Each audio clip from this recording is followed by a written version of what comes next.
Je trouve que c'est assez logique. Alors je ne sais pas si c'est une condamnation en première instance au tribunal administratif, mais il est clair qu'aujourd'hui, en France, des dizaines de milliers de personnes meurent prématurément à cause de la pollution de l'air, et notamment liée à la pollution automobile, mais pas seulement, il y a aussi des pollutions industrielles. Et l'État le sait depuis longtemps, et on n'a pas agi à la hauteur des enjeux. C'est une évidence, donc moi, cette condamnation ne me surprend pas. Est-ce que les mesures annoncées ce matin par Elisabeth Borne et François de Rugy sont pour vous à la hauteur? Je les rappelle, la circulation différenciée automatique en cas de pic de pollution et le fait que les véhicules critères 3 soient désormais exclus des véhicules autorisés en cas de pic de pollution. Bon, il y a déjà un progrès qui est dans l'automaticité de la prise de décision, parce que si vous vous rappelez de précédents épisodes, on avait des parties de ping-pong entre la mairie de Paris et le gouvernement sur est-ce qu'on interdit, est-ce qu'on n'interdit pas. Là maintenant, voilà, tout à fait. Donc là, on va plus vite, c'est une bonne chose.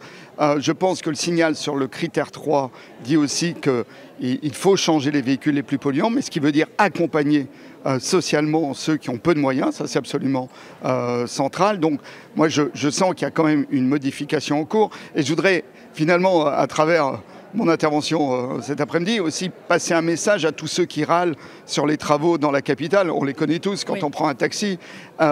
Ces travaux sont absolument nécessaires. On n'a pas d'autre solution que de réduire le trafic automobile dans la capitale, de permettre un déplacement en transport doux, en vélo, en trottinette et surtout à pied plus facile. Donc je crois que tout ça va dans le bon sens. Il est temps de prendre la mesure du problème. Alors on le voit, le gouvernement annonce donc ces mesures vertes aujourd'hui. Est-ce que c'est contradictoire qu'en même temps, l'exécutif annonce une étude pour étendre la vignette critère 1 aux véhicules diesel de nouvelle génération? Alors l'étude ne dit pas qu'on va étendre aux véhicules diesel. L'étude, c'est une vieille demande, notamment des syndicats d'un certain nombre d'entreprises en difficulté du fait de cette mutation. Et peut-être que l'étude conclura aussi que le diesel ne résout pas les problèmes, notamment d'oxyde d'azote, parce qu'il n'y a pas que les particules. Il y a aujourd'hui un pic d'ozone, donc il y a d'autres nuisances liées au diesel qu'on ne sait pas résoudre dans le modèle économique du diesel aujourd'hui. Donc moi, je crois qu'il ne faut pas raisonner sur le fait de ralentir les transitions. Il faut sortir du diesel. Il faut aller vers la mobilité électrique et puis surtout vers les transports publics et les transports doux.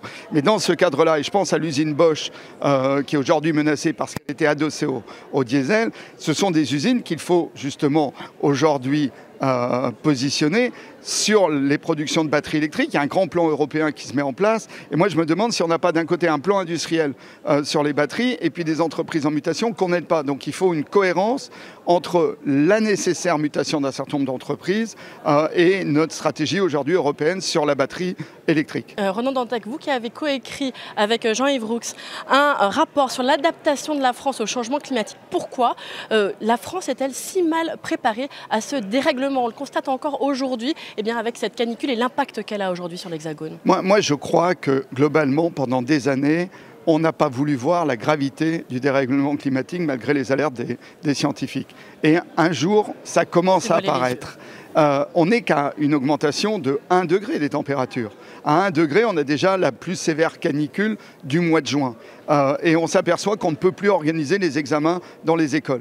C'est un effort colossal d'adaptation de la France. Il faut mettre tous les acteurs autour de la table. Il faut aller vers une grande loi cadre sur l'adaptation et il est temps maintenant de la mettre en chantier parce qu'effectivement, on a retardé la prise de conscience, mais ça va être un effort considérable. Et oui, on a attendu d'être au pied du mur. Merci beaucoup, comme toujours, Ronan Dantec, d'avoir répondu à mes questions.